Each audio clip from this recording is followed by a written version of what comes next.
Hi everyone, আজ তোমাদের সাথে শেয়ার করছি কয়লার মুরগি রান্নার রেসিপি। মাংসটা ধুয়ে নিয়েছি, আলুটাও ভাজা হয়ে গেছে।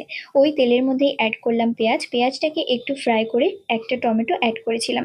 টমেটোটাকে একটু তেলের মধ্যে নাড়াচাড়া করে ধুয়ে রাখা মাংসটা সম্পূর্ণ দিয়ে দিয়েছিলাম। পেঁয়াজ আর টমেটোর সাথে মাংসটা একটু ফ্রাই করে নিলে মাংসের টেস্টটা খুবই ভালো আসে। মাংসটা একটু ফ্রাই হয়ে গেলে অ্যাড করে দিয়েছিলাম বাটা মশলা। বাটা মশলায় আমি দিয়েছি পেঁয়াজ, আদা, রসুন, গোলমরিচ আর শুকনো লঙ্কা।